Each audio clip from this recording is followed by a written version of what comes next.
Friends, welcome to secret of சமையல். இன்னைக்கு நம்ம பார்க்க போறது கல்யாண விருந்துல எல்லாம் வைப்பாங்கல்ல ஒரு சூப்பரான வாழைக்காய் வறுவல். அந்த மாதிரி ஒரு வாழைக்காய் வறுவல் தான் நம்ம இன்னைக்கு செய்ய போறோம்.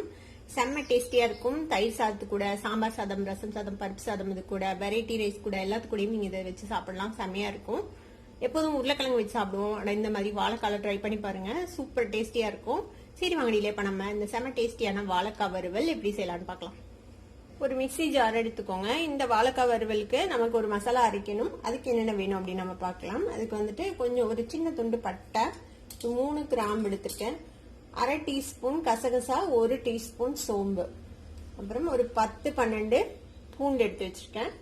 காரத்துக்கு தேவையான அளவுக்கு வரமிளகாய்.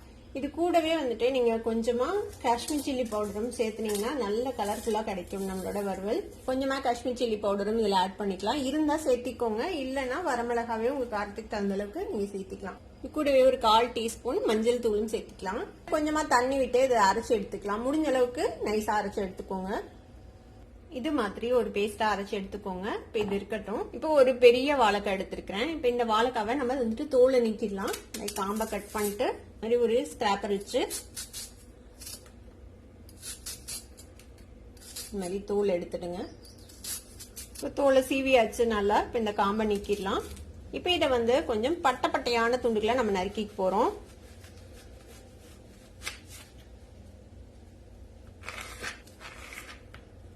முடிஞ்ச அளவுக்கு ஈவனான சைஸ்ல இருக்கிற மாதிரி பார்த்து நறுக்கிக்கோங்க. அப்பதான் பாக்குறதுக்கு நல்லா இருக்கும்.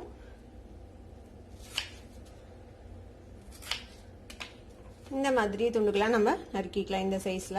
இப்ப எல்லா வாழைக்காயும் இந்த மாதிரி நறுக்கியாச்சு. இந்த மாதிரி ஒரே ஈவனா சைஸா நறுக்கி வச்சுக்கோங்க. இப்ப இதை நம்ம பொரிச்சு எடுத்துக்க போறோம். ஒரு வடச்சட்டியில எண்ணெய் சுட வச்சிருக்கேன். இதுல நம்ம இந்த வெட்டி வச்சிருக்கிற வாழைக்காவை பொரிச்சு எடுத்துக்கலாம். இது இந்த மாதிரி நல்லா மேல வந்து ஒரு மாதிரி ரோஸ்டா ஃப்ரை ஆகி உள்ளுக்குள்ள வந்துட்டு சாஃப்டா இருக்கணும். அந்த அளவுக்கு இதை வந்துட்டு நம்ம ஃப்ரை பண்ணி எடுத்துக்க போறோம். பாருங்க, இப்ப இந்த அளவுக்கு ஃப்ரை ஆன போதும். கலர் வந்து கொஞ்சம் சேஞ்ச் ஆயிடுச்சு. இது வந்துட்டு உள்ள சாஃப்டா இருக்கும், மேல ஒரு லைட்டா ஒரு கிறிஸ்பி லேயர் வந்திருக்கும். இந்த மாதிரி நம்ம ஃப்ரை பண்ணி எடுத்துக்கலாம்.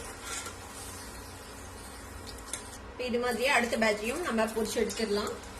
இப்போ ஒரு பேன் அடுப்புல வச்சிருக்கேன். அதுல ஒரு 3 டீஸ்பூன் எண்ணெய் விட்டுருக்கேன். இப்ப இதுல நம்ம ஒரு கொத்து கருவேப்பிலை சேர்த்துக்கலாம். கருவேப்பிலை ஃப்ரை ஆயிடுச்சு. இப்ப இதுல நம்ம அரைச்சு வச்சிருக்கோம்ல இந்த விழுது சேர்த்திடலாம்.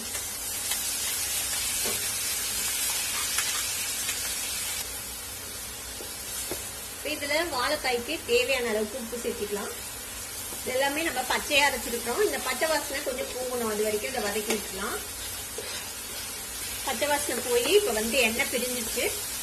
இந்த ஸ்டேஜ்ல நம்ம வறுத்து வச்சிருக்கிற இந்த வாழைக்காவை சேர்த்திடலாம்ல. இப்போ ஃப்ளேமை கம்மி பண்ணி வச்சிடுங்க. இப்ப இந்த வாழைக்காயை நல்லா இந்த மசாலால பரட்டி விடலாம்.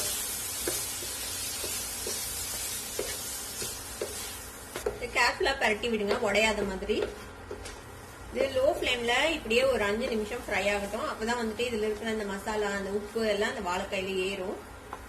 ஒரு 5 நிமிஷம் நம்ம நல்லா ஃப்ரை பண்ணிருக்கோம். பாத்தீங்கன்னா தெரியும், எல்லா மசாலாவும் நல்லா கோட் ஆயிடுச்சு இந்த வாழைக்காயில. அவ்வளவுதான், நம்மளோட சூப்பரான கல்யாண விருந்து வாழைக்காய் வறுவல் இப்ப ரெடி ஆயிடுச்சு. இது வந்துட்டு பருப்பு சாதம், சாம்பார் சாதம், தயிர் சாதம், இது கூட எல்லாம் செம்ம காம்பினேஷனா இருக்கும், சூப்பரா இருக்கும். வெரைட்டி ரைஸ் கூட நீங்க வந்து வச்சு சாப்பிடலாம். அதுக்குமே ரொம்பவே நல்லா இருக்கும். நம்ம நிறைய பூண்டு சேர்த்திருக்கிறதுனால இது அவ்வளவா உங்களுக்கு வாய்வு தொல்லையும் கொடுக்காது.